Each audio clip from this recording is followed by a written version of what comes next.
Welcome to Houston Newsmakers Extra. We've been talking with Odus Evbagharu, who is the new party chair of the Harris County Democratic Party. Was that something that you would have thought you'd be doing a few years ago, or have you kind of put your eyes on something like that? No, actually, and I started as an intern in 2017 when Lily actually first got sworn in, and I became the communications director and helped lead our coordinated campaign that saw all our judicial seats flip, county commissioner's seat flip, with Lena Hidalgo now at the helm as county judge, and then flipping 2 state house seats, which now allows me to be the chief of staff for State Representative John Rosendahl. And so I didn't think about it, until further down the line, and now it's here, and I'm excited and ready to get to work. Big responsibility, though. I mean, the party chair, there's a lot. Talk about the numbers that are in your county that you're now responsible for in terms of vote getting out and all the candidates who are out there who rely on the party apparatus to help them get their message out. Right. As you know, Harris County is over 4 million people. It's the 3rd largest county in the country and the biggest county in Texas. We have work to do, but we have tremendous opportunities to make gains, and I'm excited. I look forward to working with our elected officials. I look forward to working with our precinct chairs, our volunteers, and making sure that we get people in Harris County engaged. We've got to get them to sign up for volunteer shifts. We've got to get them to donate and become sustaining memberships at $10 a month so we can sustain our day-to-day operations. We've got to get the vote out. So we've got to get into these neighborhoods and make sure that we're engaging with folks where they're at. So one of the things I've noticed is that Democrats tend to do well in urban environments. They do well in San Antonio, they do well in Austin, in Houston, in Dallas, Fort Worth. But outlying areas there is where there's a cliff, there's a drop off there. How do you get your message, and how much different is the message you have for Houston, Harris County than it is for Liberty County?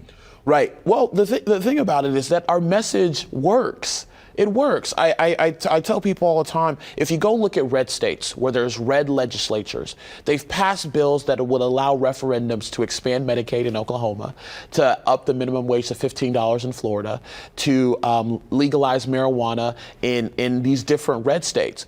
These are progressive values. These are democratic values that are being passed in red states. So it can work in the rural area, whether it's legalizing marijuana and cannabis, so that way rural can plant them, make more money, bring in more business into our state, expanding Medicaid, where we are seeing a record number of hospitals being closed down in rural Texas and people dying in rural Texas because they haven't expanded Medicaid. It's Republican lawmakers who refuse to allow the expansion of Medicaid, including those state reps who represent those areas. So our message will work. We just have to talk about the things that are directly impacting those folks, whether it's the economy, making sure that there's money in your pockets when you go home, whether it's making schools into cathedrals, talking about vocational and trade schools as well, and expanding Medicaid so you can enjoy these things. What do you say to the people who say, look, hey, you're a good guy, you're intelligent, all that kind of stuff, but you just haven't had much experience. You haven't had the kind of experience that you really need to have because the old school Democratic guys, we saw them just sitting in the rooms, they're sitting there smoking and all that kind of stuff. Old grizzled veterans. You don't fit that mold. What do you tell the people who say you're not up to it, but you think that you are?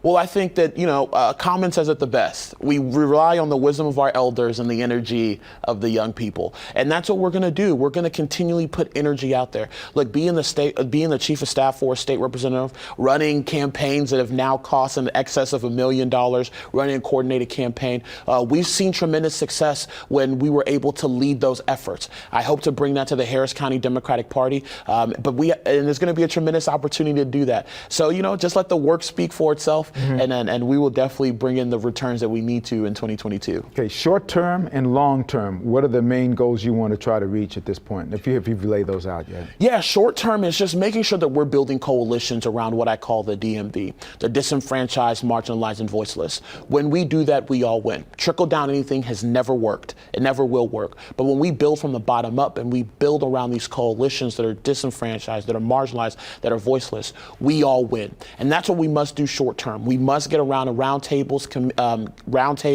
committees, making sure that we're listening to each other.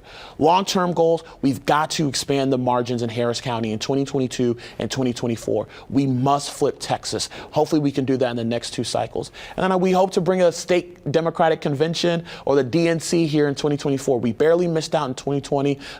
And so I hope that we can help with those efforts and bringing the DNC here in 2024. But if not, getting the state convention here in 2024 as well. So folks can see that Harris County is energized and Southeast Texas is energized. Well, that kind of energy is what's needed. You got a young person doing it, so you certainly fit that mold. Thank you so much. Hey, thank you for coming in. Thank you so much. Congratulations on the Appreciate it. job, and Thank you. good luck as you move forward. As hopefully we can have some positive dialogue that goes out there, and it's because right now I think we can all agree that right now political dialogue and the discourse is really taking a dip, and Right. it really needs to come up to a point where we can have eye-to-eye contact and have some real solutions. So, Right. good.